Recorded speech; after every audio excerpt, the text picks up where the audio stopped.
All right, everyone, I'd like to welcome you to the AIAA AV21 special panel session entitled Advocating for Scientific Study of Unidentified Aerial Phenomenon, Technical Perspective with Focus on Aviation Safety. And as a side note, we have speakers both from domestic and international environments. I'm your session moderator. My name is Ed Stanton. And I was AIAA. I am currently Chair Emeritus of the Air Traffic Management Integration Committee. I am joined today also with my co-chair of the session, Vince Schultz, who is the current chair of the Aerospace Traffic Management Integration Committee, and a co-chair, if you will, Nijo Abraham, who in AIAA is in the Design Engineering Technical Committee. Couple of administrative points I'd like to cover with everybody before we get started. First of all, in the order today of activity, we'll be starting first with 3 speakers on the panel, which will cover the area of technical characteristics of UAP. We expect that that will conclude roughly about the 12:40 time frame, Eastern Standard Time. We'll have a break of roughly 10 minutes after that. Then we'll be joined with the following 3 speakers who successively will be discussing the safety implications of UAP, and the time frame for that will last until about 2:10 in the afternoon, Eastern Standard Time. We'll have another break, and then we're going to go into a session panel discussion, question and answers, and conclusion at that time. Now, the individual speakers, to give the audience a little bit of an idea, will follow the following procedure. There will be a brief introduction by myself.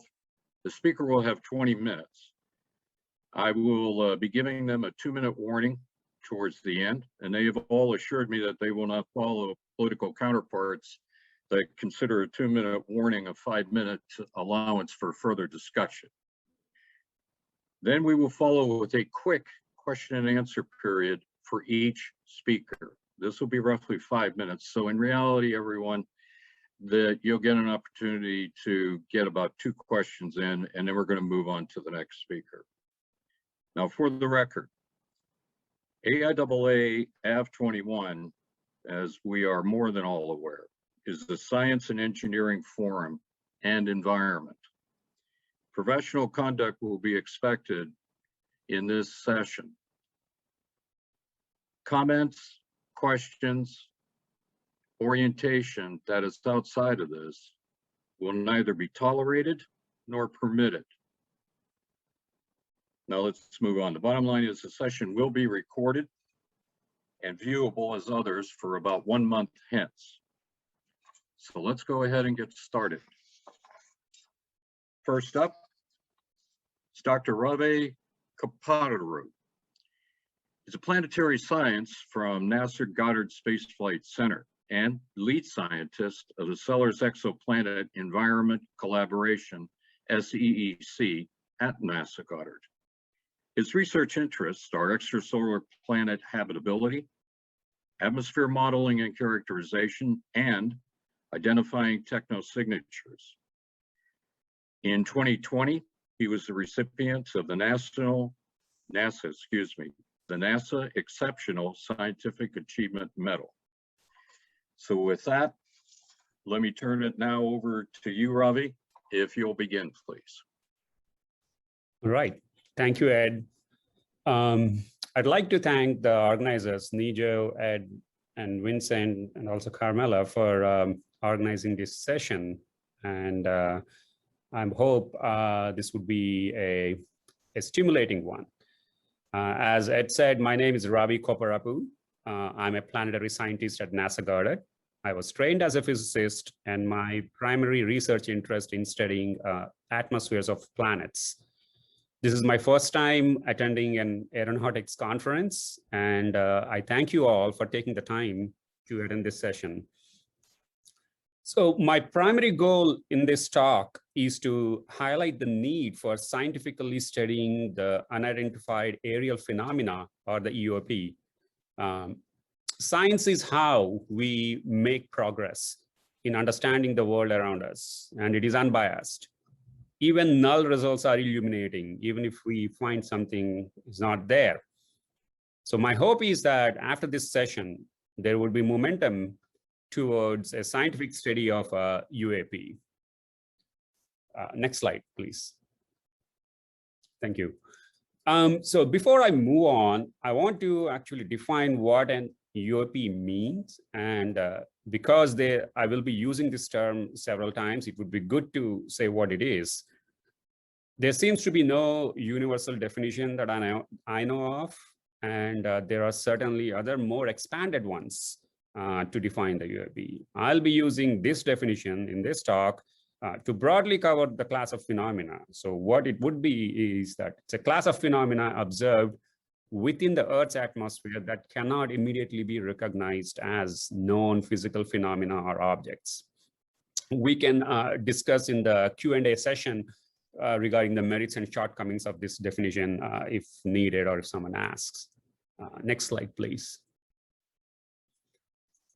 So to begin with, at the end of June, the Office of the Director of National Intelligence released a preliminary assessment on UAP for Congressional Intelligence and Armed Services Committees after a UAP task force was created last year by the Pentagon. This task force was created because of reports about UAP posing flight safety issues for US Navy personnel. You may or may not have heard about these reports that first started appearing back in 2017 when major newspapers started publishing accounts from our Navy pilots encountering some UAP. And Lieutenant Ryan Graves, who will be talking shortly, may have more to say on this. So this talk will have some reference to the report and also related to some of the phenomena from the historic viewpoint in the last from the last several decades. Next slide, please.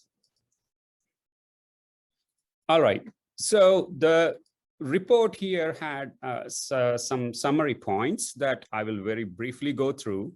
What I found to be very interesting about the report itself is that the language and the tone of the report is consistent with how we in sciences write our results in scientific publications. It was agnostic, just presenting what is known regarding the observed phenomena or the data. There was no speculation, and there are some highlights. And I've tried to highlight some of the things that I found to be interesting in the report. The first one was that most UAP they seem to be physical objects recorded by multiple sensors. The report did not make clear what kind of sensors they had and what are those readings. Some may be sensor anomalies, and what kind of those anomalies are they?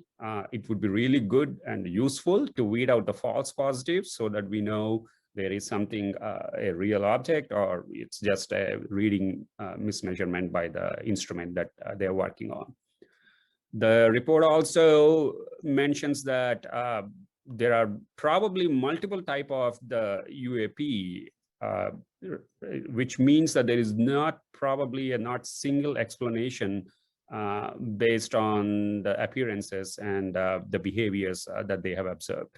So it may not be possible to have one single explanation to explain all the class of phenomena of UAP. And that's why I made the definition. I tried to cover that definition with this, that there may not be a single one explanation that we can come up with based on what we know. Next slide, please. So there are some patterns that may be emerging according to the report, and some of them are a bit interesting. They seem to have, at least the ones I highlighted over here, in some incidents, some UAP appear to show considerable speed, maneuver abruptly, no apparent clear means of propulsion, and in some cases have been known to have radio frequency emissions as well.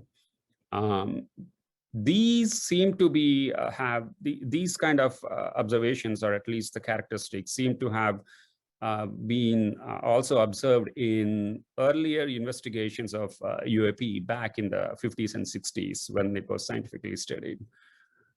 There was one aspect that they mentioned in this report, which is called signature management. I tried really hard to understand what it would be, what it means, and I think it probably is.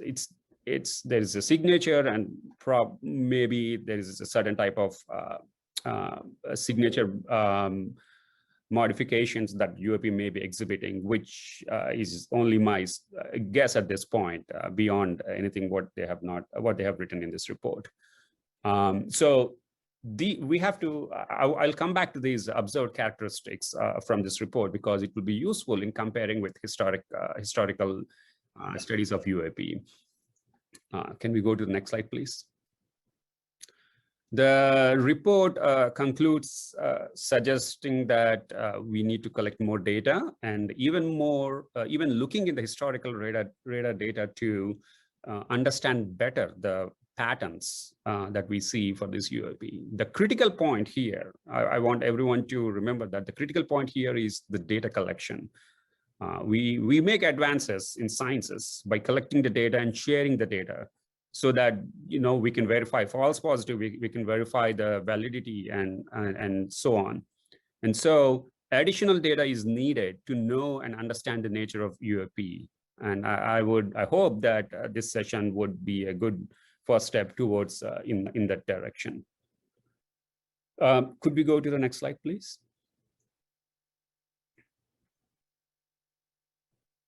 Can you hear me? Yeah. Oh, great. Thank you.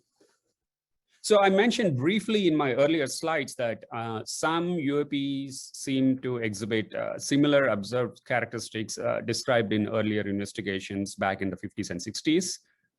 This is a screenshot, or at least an image of a presentation made by Professor James McDonnell, an atmospheric scientist from University of Arizona. And he presented this at the AAAS meeting, the American Association for Advancements of Sciences, and to scientifically analyze some UAP cases written in the Condon report. And Professor McDonnell was a member of National Academy of Sciences and a well-known atmospheric scientist, and he had interest in this UAP phenomena, and he went through some of the cases and tried to analyze them in a very scientific, using the scientific methodology. In my opinion, this is one of the best scientifically studied or written document on UAP investigations. Coming from my science background, I feel that, and the way the report was written, it was more how a technical report, a publication, a scientific publication would be written. So I was able to connect a little bit more with it and try to go through the details that Professor McDonnell went through in here. Slide 8, please. Next one. Thank you. So there were 4 cases mentioned in this report. One of them was the RB-47 aircraft case near the Gulf Coast area back in 1957. The AIAA, there was an AIAA subcommittee that also had studied this and made a report of this back in 1971, which was inconclusive what went on in that particular case. There were some questions that were unanswered in this particular instance. The remaining 3 cases also, Professor James McDonnell mentioned in the report, the Science in Default report, also exhibit, in all these 4 cases, exhibit similar behavior with what we have, the report from the DNI mentions. And so there seem to be some similarity in terms of the pattern and also the observed characteristics of at least the objects or the phenomena that we see in James McDonnell's report and also in the DNI report that came out last month. Okay, can we go to the next slide? So there were some questions about what can we learn from these old cases, and why not just focus on the new ones? And in particular, what can we learn from this particular document that I was showing about, the Science in Default document from James McDonald? Next slide, please. Well, so one of the first things that we can come up with is the scientific study of UAP is not new. And there was an open discussion among scientists about the nature, even if they are misidentified or not, and it was not stigmatized. So there was free thought process and exchange of ideas about what they are and how the data can be collected. Scientists like Carl Sagan and Professor McDonald, Alan Hynek, they organized conferences and talked about this topic openly. And this is a welcome opportunity. This is how we do in science conferences. This is how we share ideas in sciences. This is what the reason why we are here right now as a technological species, because we followed the scientific method. We shared ideas here, and that's how we progress. And if we want to understand the world around us, we need to have this kind of scientific approach to understand UAP or not. We may find there's nothing to them. We may find there is something to them, but at least the approach, the scientific methodology is what we need to do. The sharing the data is what we need to do. The document Science in Default is one of the, like I said, the best investigative report on this topic, and it uses the same scientific methods and the rigor and that we traditional scientists use. Even if a traditional scientist read this document, I have sent this document to some of my colleagues, and even if when they read it, the methodology seems to be fine. I mean, maybe there was some lack of data available. It's all mostly eyewitness, but the methodology is similar. So, and the important thing here is that there was no exotic physics invoked while writing this document. The analysis was purely based on what the observed characteristics were by the respective pilots or anyone. So this is why I would say that there was a historical precedent for us to study this UAP in a scientific way. And we should do a similar thing even with the present cases as well. And the DNI report also says similar things, that we should study them by collecting the data. This is what we do. Next slide, please. So for the case study, just as an illustration to see how we can do a little bit of scientific analysis, I'm going to take some reported instances where some UAP seem to have descended from a high altitude to sea levels in a very rapid time. Now, I want to caution that this is by no means an analysis based on an observed or collected data. If we go to the next slide, I'll explain what are the assumptions that we want to so the assumptions here are that, I'm assuming that these are not radar anomalies if this observation is from the radar. I will also assume that the observation is accurate, and this observation is observed visually, which means that the height at which these things were observed and the way they were descended and the amount of time that has lapsed during this descent is consistent with what really happened, at least close to them. No data is available other than the media reports on this one, so please take it with a grain of salt. But the purpose of this exercise is to show that when we have the data, we can use the known physical aspects that we learned and derive the characteristics of some characteristics of these UAP. Now, what are they? If you go to the next slide. Because the reports indicated that they have descended rapidly from several thousand feet to the sea level, we can estimate what could be the possible time of descent regarding these objects when they are falling under the influence of gravity in an environment with atmospheric drag force acting as a resistance. These are aerial phenomena, so we can assume different shapes and their drag coefficients. we can consider the end member cases for these drag coefficients, which means that we can assume a large drag coefficient and see how things work out, and the small drag coefficient and see how things work out in terms of how much time it would take for a normal object that we are familiar with these different shapes, and see how much time they would need to descend from height, whatever the height they were reported from. The reported heights may not also be accurate. I've heard that they may not be as high as they were reported in the papers, but you'll see shortly that it doesn't matter, even if they are at half the height of the reported heights in the papers. Next slide, please. All right, so this is just the couple of equations I used to calculate the free fall time velocity, and based on the terminal velocity of these objects, and the drag coefficients. I assume some drag.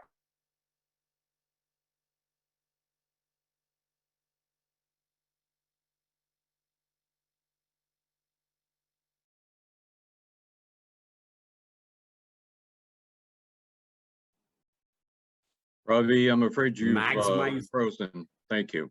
I'm sorry, how was that? You froze for the last minute. Oh, so you may want to repeat what you were expecting to say. Oh, sorry. Okay, my internet.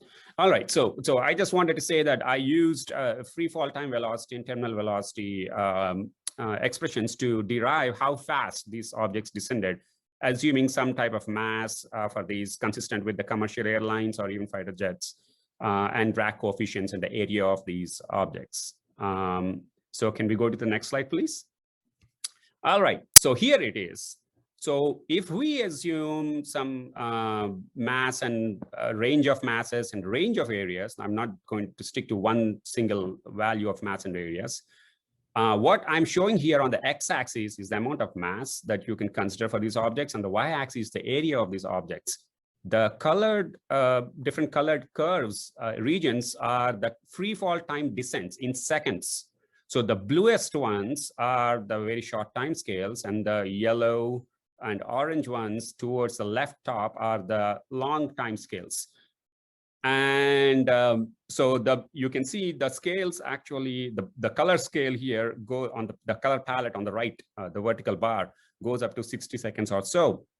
And what I have made this plotted on this plot also is how much time would it take a commercial airline to free fall under the influence of gravity, assuming some drag, assuming this drag coefficient.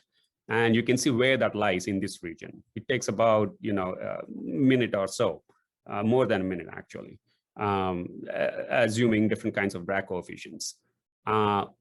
And if you go to the next slide, the reported time of descent for the objects that have been observed in this UAP, at least the ones reported in the newspapers, they're off the plot.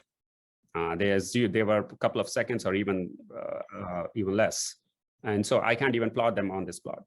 So if you go to the next slide, let's say we change the drag coefficient even a little bit to maximize or take the end member cases. Even then, you can see the blue colored areas are the shortest time descent times, and the orange and yellow ones are the longest ones. And the commercial airline free fall times is indicated by that oval on the plot. Again, these are at least a couple of minutes, but with the amount of drag coefficient that we know of. Okay, so these are again the time of descent, observed time of descent seem to have been fraction of a second or a couple of seconds, again off the plot of this curve. Can we go to the next slide, please? Okay, so how do we compare this with the descent time of the New Shepard Blue Origin spacecraft that was launched a couple of weeks ago? That if we look at the descent time from 60,000 feet in zero gravity to the difference of 60,000 feet from that height in zero gravity, it takes about 60 seconds roughly. So even, 2 minutes. Yep, thank you. Can we go to the next slide? So, right, so the acceleration and thrust seem to be in several hundreds of Gs, and so they are enormous that we can consider. Again, I want to give a caveat here that these are all based on the published, reported in the media, and we do not have the data. It would be greatly help us in doing this analysis properly if we have the data available. Next slide, please. All right, so here is my conclusion once, and I want these to be the take-home points. Science progresses without stigma, right? So no single explanation for all UAP events. We should have the scientific analysis done on these, having the data available. We need multidisciplinary scientists, engineers, instrumentalists. This is an aerospace problem. Each expertise is very valuable. No single person is an expert in all of the things. So we need help from other disciplines as well.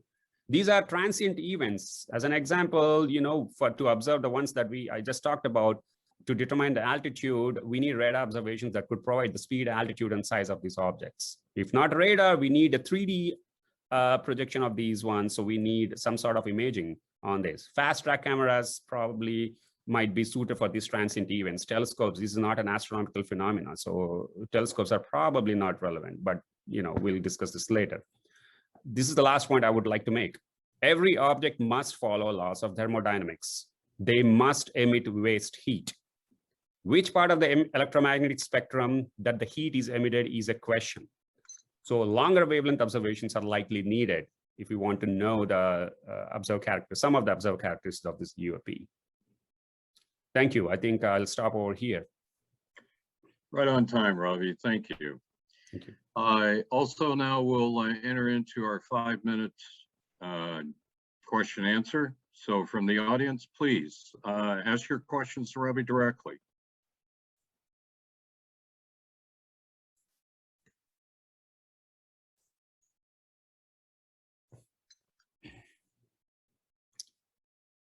Can I address Kevin's question or comment in the chat?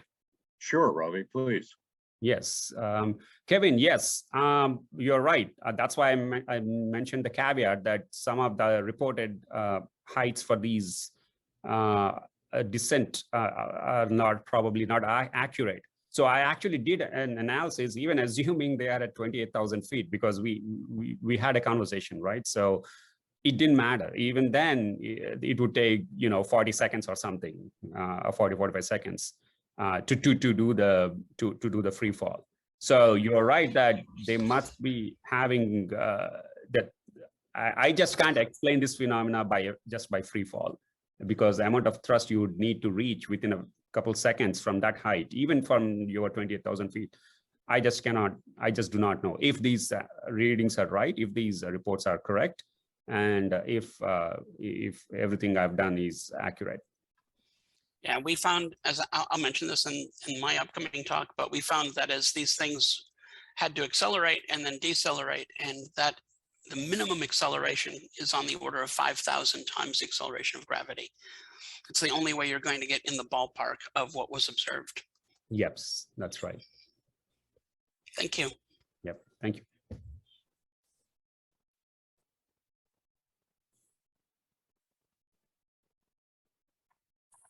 Other questions for Ravi, please.